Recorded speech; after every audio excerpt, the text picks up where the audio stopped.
see me? Yep. Okay. So my speech is about Muhammad Ali. It's a tribute to Muhammad Ali. He just passed away recently, last month, and I was just going to talk about how he inspired me. So, Muhammad Ali, the name, is a brand itself now. It's become larger than life. It's become a phenomenon. And people, I mean, you can ask anyone at the part of the world, whatever part of the world they're in, they know who he is. He's become larger than life. And the reason I chose him is because his confidence inspires me to tackle big things like this speech. So, who is Muhammad Ali? Well, obviously he's a boxer, but people know him as someone who did more for the sport and for his people as well. He's always remembered fondly in the African American community as a leading figure.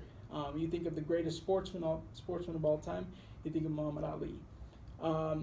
The thing that makes him stand out, though, was that he showed an unbelievable amount of confidence in the face of complete misery and scrutiny. He didn't care what people said about him. He was just going to be himself. So why does Muhammad Ali matter? So Muhammad Ali matters because he was an important figure during a time of civil unrest. There was so many tensions in the world, and through his fists in the boxing ring, he was able to unite people. And also he had a unbelievable amount of confidence and a flamboyant charisma which captured the audience. People listened to Muhammad Ali when he talked, and he was almost became a larger than life figure. And he had an unbelievable amount of confidence in himself, whether it was getting in the ring with Joe Frazier or going toe to toe with George Foreman in Africa. People loved his confidence and his charisma when he talked when he congregated with the media. Everybody remembers the story of him rejecting the chance to enlist in the military when he was drafted.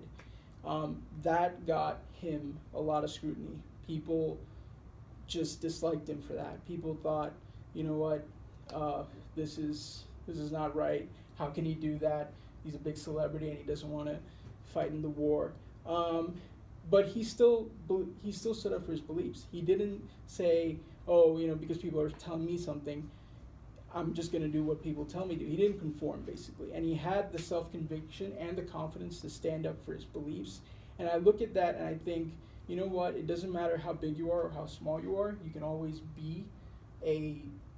stand up for your beliefs, and people will look at that and say, you know what, he doesn't conform to the society's norms, as they say.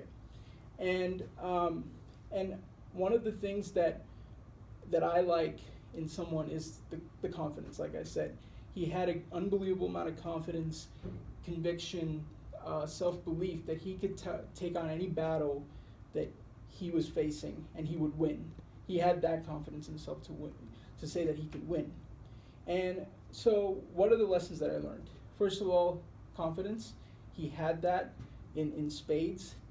Self-belief, and he knew that he was good, and it didn't matter who he was facing. He knew he could take that person on.